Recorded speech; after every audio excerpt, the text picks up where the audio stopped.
Hello international student, Australia की government ने फिर एक बार बड़ा धमाका करने की बात की है। इस टाइम उन्होंने मेजर चेंजेस लाने की बात की है वाया लेजिस्लेशन। हाँ, वो लेजिस्लेशन को कुछ चेंजेस करने जा रहे हैं इंटरनेशनल एजुकेशन को लेके, जिसके अंतर्गत एजुकेशन प्रोवाइडर्स पे तो स्ट्रिक्टनेस होएगी, लेकिन कुछ डॉजी जो एजेंट्स हैं या वहां पर जो पैसे के लिए अनस्क्रूपलस वर्क कर रहे हैं उनके ऊपर भी उन्होंने बहुत ज्यादा रिस्ट्रिक्शन लगाने की बात की है। तो इस ड्राफ्ट में क्या सजेशन सामने आए हैं डेफिनेटली डिस्कस करने जा रही हूँ। ये चीज आपको ऑस्ट्रेलिया गवर्नमेंट की वेबसाइट पे, वहां के होम मिनिस्टर की मीडिया रिलीज में भी इंफॉर्मेशन मिल जाएगी। एजुकेशन जो ऑस्ट्रेलिया की वेबसाइट है उसमें भी आपको ये डिटेल मिल जाएगी। तो अगर आप पूरी डिटेल्ड इन्फॉर्मेशन चाहते हैं तो वीडियो को अंत तक जरूर देखिए। ऐसी अपडेटेड इन्फॉर्मेशन के लिए हमारे यूट्यूब के चैनल को सब्सक्राइब कीजिए और हाँ, इंस्टाग्राम पे हमें फॉलो जरूर कीजिए। इस वीडियो को दूसरों के साथ जरूर शेयर कीजिए ताकि जो ऑस्ट्रेलिया में पढ़ना चाहते हैं उनको पता चले कि इस टाइम पे अप्लाई करने से पहले उनको किन चीजों का ध्यान रखना है। इंटरनेशनल एजुकेशन की बात करें तो ऑस्ट्रेलिया में बार बार दो शब्द बहुत यूज होते हैं, वो है इंटेग्रिटी एंड सस्टेनेबिलिटी। सबसे पहले पर्पस क्या है इन शब्दों को यूज करने का कि जो ऑस्ट्रेलिया की एजुकेशन है उसकी इंटेग्रिटी मेंटेन रहे, मींस मॉरली अप्रोप्रिएट काम करते रहें विद प्रिंसिपल्स। अगर सस्टेनेबिलिटी की बात करें तो टिकाऊ की बात होती है, मींस जो भी वो काम कर रहे हैं, जो स्टूडेंट्स का ग्रोथ है या उनको क्वालिटी एजुकेशन देनी है, वो एक सस्टेनेबल लेवल पे उनको मिलती रहे। ये नहीं कि अनसस्टेनेबल ग्रोथ एक साल हो गई और इसमें डॉजी प्रोवाइडर्स आ गए, कुछ अनस्क्रूपलस एक्टिविटीज हो गई, तो इन चीज़ों को रिमूव करना है। इसीलिए अल्बनीज गवर्नमेंट इस टाइम पे बहुत ज़्यादा स्ट्रिक्ट है। सो स्टूडेंट्स, आपको इन सभी चीज़ों के बारे में पता होना बहुत ज़रूरी है। रिसेंट ड्राफ्ट जो सामने आया है उसमें एजुकेशन प्रोवाइडर्स को लेके काफ़ी स्ट्रिक्ट मेजर्स लेने की बात की गई। अब सबसे पहले आपको बता दूं एजुकेशन प्रोवाइडर्स कौन है। एजुकेशन प्रोवाइडर्स वो है जो एजुकेशन देते हैं। इसमें काफ़ी लेवल आ जाते हैं, जैसे इसमें वोकेशनल एजुकेशन भी आ जाती है, कॉलेजेस भी आ जाते हैं, यूनिवर्सिटीज़ भी आ जाती है। अगर यूनिवर्सिटीज़ कॉलेजेस की बात करें तो उसमें प्राइवेट पब्लिक दोनों आ जाती है। सो जो एजुकेशन प्रोवाइडर हैं वो कोशिश करें कि प्रॉपर वे में स्टूडेंट्स को एजुकेशन दें। उसके लिए एक चीज़ जो सामने आई है वो है नंबर ऑफ स्टूडेंट्स को कैप करना। सो स्टूडेंट्स की कैपिंग को इंट्रोड्यूस करने की बात कर दी गई है। ये इशारा सामने आ गया है जो कनाडा की याद दिलाता है। कनाडा ने सेम ये चीज़ इस साल कर दी है। अब ऑस्ट्रेलिया इस चीज़ को इम्प्लीमेंट करने जा रहा है और कैपिंग के अंतर्गत जो स्टूडेंट्स चाहेंगे, ऑलरेडी जो ऑस्ट्रेलिया के मिनिस्ट्री ऑफ एजुकेशन है वो एजुकेशन प्रोवाइडर्स को एलोकेट करेगी कितने नंबर ऑफ स्टूडेंट्स कौन से कैंपस में कौन से प्रोग्राम में जाने। एग्जाम्पल लेते हैं, जैसे डेक्कन यूनिवर्सिटी है, उसके काफ़ी कैंपसेस हैं, कौन से कैंपस में कितने स्टूडेंट्स एनरोल होंगे ये चीज़ उन्होंने ऑलरेडी बता दी है कि ये चीज़ डिसाइड होगी। मिनिस्टर ऑफ एजुकेशन उसको गाइड करेंगे। लेकिन जो वोकेशनल एजुकेशन प्रोवाइडर्स हैं, जिनको वेट भी बोला जाता है, उनके लिए minister for skills and trade उनकी बात की गई है, वो उनको एलोकेट करेंगे number of seats. So guys, इसी के साथ जो अगला चेंज आ रहा है कि लेवल ऑफ यूनिवर्सिटीज़ जो हैं, जो रिस्क पे है सबसे ज़्यादा, उसको परमिशन नहीं होगी इंटरनेशनल स्टूडेंट्स को एनरोल करने की। उनके लिए स्ट्रिक्टनेस और ज़्यादा हो गई।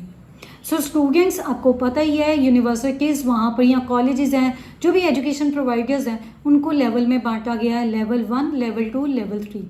ऑब्वियसली लेवल 3 वालों पे स्क्रूटनी ज़्यादा होती है, जिनकी सीरियस इन्वेस्टिगेशन चल रही है, उनको परमिशन नहीं होएगा कि वो इंटरनेशनल स्टूडेंट्स को एनरोल करें। सो इसी के साथ कैपिंग तो हो गई और लिमिटेड कोटा मिलेगा सारी यूनिवर्सिटीज़ और कॉलेजेस को, और जो कोटा उनको मिलना है, अगर वो चाहते हैं कि इससे ज़्यादा वो स्टूडेंट्स एनरोल करें तो उनको इंश्योर करना पड़ेगा कि अकोमोडेशन वहाँ पे अप्रोप्रिएट हो, ताकि कोई भी इंटरनेशनल या जो डोमेस्टिक स्टूडेंट को प्रॉब्लम फेस ना करनी पड़े और वहाँ पर जो रेंटल सर्विसेज हैं उनको भी प्रॉब्लम ना आए। तो ये चीज़ इंश्योर करनी पड़ेगी। ये तो हो गई कैपिंग से रिलेटेड चीज़। अब बात करते हैं कि जो नए एजुकेशन प्रोवाइडर्स हैं, अब इसमें दो चीज़ें डिस्कस करूंगी। एक तो ऑलरेडी एग्जिस्टिंग एजुकेशन प्रोवाइडर है जो नया प्रोग्राम लॉन्च करने जा रहा है जिसमें वो इंटरनेशनल स्टूडेंट्स को एनरोल करेगा।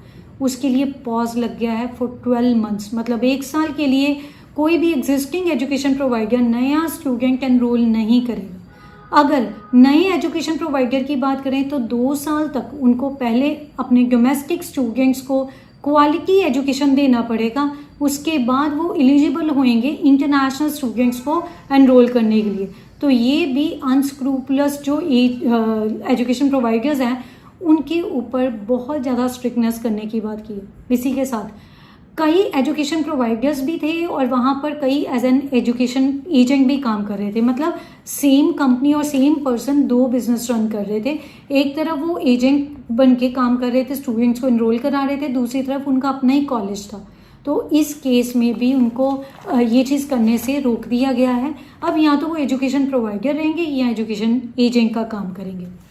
अगली चीज़ जो सामने आई है कि वो ये है कि डोमेंट प्रोवाइडर्स जो हैं, डोमेंट होते हैं जो एक्टिव नहीं है, वो जो पैसिव हैं, जिनका जो इंटरनेशनल स्टूडेंट्स को भी एनरोल करके नहीं आगे काम कर रहे, तो उनकी रजिस्ट्रेशन कैंसिल कर दी गई है। उनका रजिस्ट्रेशन नहीं मिलेगा अब उनको, ये चीज़ उन्होंने सामने ला दी है। जो एजेंट्स किसी ना किसी तरीके से स्टूडेंट्स को कॉलेज या यूनिवर्सिटी चेंज करने के लिए मोटिवेट करते हैं और उनको दूसरे किसी कॉलेज में एडमिशन दिलवाते हैं, तो ऑब्वियसली पहले उनको कमीशन बहुत ज़्यादा मिलता था, अब इनको कोई कमीशन नहीं मिलेगा। सो इट मीन्स स्टूडेंट्स अगर किसी की बातों में आके वहाँ पे वो चाहे एजेंट्स हो या कोई भी उनको गाइड करता है जो कमीशन लेता था जहाँ पर एनरोलमेंट करवा रहा है उससे, तो अब उनको कोई कमीशन नहीं मिलेगा। तो ये भी चीज़ बंद करेगी स्टूडेंट्स का transfer from one place to another. So guys एक चीज़ आपको बता देती हूँ कि अगर आप ऑस्ट्रेलिया में एडमिशन लेना चाहते हैं, पहले से ही अपना यूनिवर्सिटी या अपना कॉलेज डिसाइड करके चलिए। लोकेशन पे भी तवज्जो दीजिए क्योंकि लोकेशन स्पेसिफिक बहुत ज़्यादा स्टूडेंट्स होते हैं। ज़्यादातर जाते ही मेलबर्न सिडनी में है, फिर ब्रिस्बेन का नाम आता है, फिर बाकी एरियाज़ का नाम आता है। या हम रिश्तेदारों के बातों में आके या रिश्तेदार कहाँ पे हैं उनकी तरफ हम जाते हैं। तो गाइज अब जो टाइम आ गया ना, इन सभी चीज़ों से बिल्कुल हट के अगर ऑस्ट्रेलिया में पढ़ना चाहते हो, आपको देखना ये है कि आपको कहाँ पे एडमिशन मिलती है, कहाँ पर आपका आगे फ्यूचर है। अगर आप लॉन्ग टर्म पर्सपेक्टिव लेके चल रहे हैं, लॉन्ग टर्म गोल लेके चल रहे हैं, ऑस्ट्रेलिया में करियर और अपनी सेटलमेंट दोनों चाहते हैं, तो आपको बहुत ज़्यादा ध्यान देने की ज़रूरत है।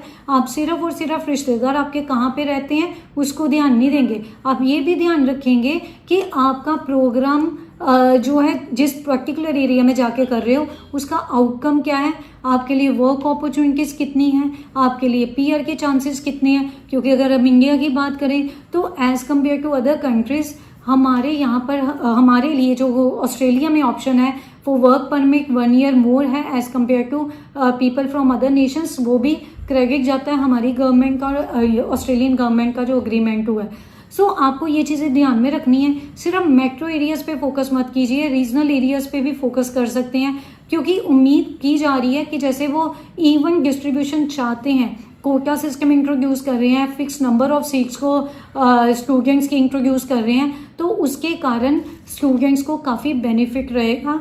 स्टूडेंट्स को वो चाहते हैं कि वो रिमोट एरियाज़ में जाके एनरोल करें, तो इसीलिए आपको यही सजेशन दे रही हूँ। बहुत बड़ी इन्वेस्टमेंट है आपके लिए, आप इंटरनेशनल एजुकेशन में इतना ज़्यादा पैसा लगा रहे हैं, अपना करियर प्लान कीजिए, अपनी स्किल्स प्लान कीजिए कि आप कौन सी स्किल आपके पास है, आप इसको पॉलिश करना चाहते हो, या कौन सी ऐसी स्किल है जो सीख के आपका करियर ब्राइट हो जाएगा और आपका ROI बहुत ज़्यादा रहेगा। सो गाइस सारी चीज़ों को ध्यान देके फिर ही आप अपना स्टडी प्लान कीजिए। बाकी कोई क्वेश्चन है, कोई सजेशन चाहते हैं, आप हम लोगों से पूछ सकते हैं, कमेंट बॉक्स में लिख के अपना क्वेरी का आंसर ले सकते हैं। Thank you very much guys कि आपने एंड तक इस वीडियो को देखा।